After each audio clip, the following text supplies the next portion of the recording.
Hezbollah ಉಗ್ರರ ವಿರುದ್ಧ ಕಾರ್ಯಾಚರಣೆ ಆರಂಭಿಸಿರುವ ಇಸ್ರೇಲ್ ಸೇನೆ ಹೆಜ್ಬುಲ್ಲಾ ಉಗ್ರರ ಸಾವಿರಾರು ರಾಕೆಟ್ ಲಾಂಚರ್ಗಳ ಘಟಕಗಳನ್ನು ನಾಶಪಡಿಸಿದೆ ಎಂದು ಇಸ್ರೇಲ್ ಡಿಫೆನ್ಸ್ ಫೋರ್ಸ್ ಮಾಹಿತಿಯನ್ನು ನೀಡಿದೆ.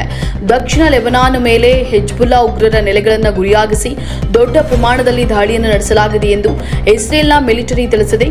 ದಕ್ಷಿಣ ಲೆಬನಾನ್ನಲ್ಲಿ ನೆಲೆಗೊಂಡ ಇರಾನ್ ಬೆಂಬಲಿತ ಹೆಜ್ಬುಲ್ಲಾದ ಸಾವಿರಾರು ರಾಕೆಟ್ ಲಾಂಚರ್ಗಳನ್ನು ಇಸ್ರೇಲ್ನ ನೂರಾರು ಐಎಎಫ್ ಫೈಟರ್ ಜೆಟ್ಗಳು ನಾಶಗೊಳಿಸಿದೆ.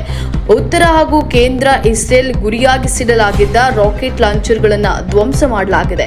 ಸುಮಾರು 100 ಇಸ್ರೇಲಿ ಏರ್ ಫೋರ್ಸ್ ಫೈಟರ್ ಜೆಟ್ಗಳು ಸಾವಿರಾರು ಹೆಜ್ಬುಲ್ಲಾ ರಾಕೆಟ್ ಲಾಂಚರ್ ಬ್ಯಾರೆಲ್ಗಳನ್ನು ಹೊಡೆದು ನಾಶಪಡಿಸಿವೆ. 40ಕ್ಕೂ ಹೆಚ್ಚು ಹೆಜ್ಬುಲ್ಲಾ ರಾಕೆಟ್ ಲಾಂಚರ್ ವ್ಯವಸ್ಥೆಗಳನ್ನು ಹೊಡೆದುರುಳಿಸಲಾಗಿದೆ. ಹೆಜ್ಬುಲ್ಲಾ ದೊಡ್ಡ ಮಟ್ಟದಲ್ಲಿ ದಾಳಿ ನಡೆಸುವ ಸಾಧ್ಯತೆಯ ಹಿನ್ನೆಲೆಯಲ್ಲಿ ಇಸ್ರೇಲ್ನಲ್ಲಿ 48 ತಾಸಿನ ತುರ್ತು ಪರಿಸ್ಥಿತಿಯನ್ನು ಘೋಷಿಸಲಾಗಿದೆ. ಮತ್ತಷ್ಟು ಸುದ್ದಿಗಳಿಗಾಗಿ ನೋಡ್ತಾ ಇರಿ ಪಬ್ಲಿಕ್ ನ್ಯೂಸ್ 24x7. ಇದು ಸತ್ಯದ ಧ್ವನಿ.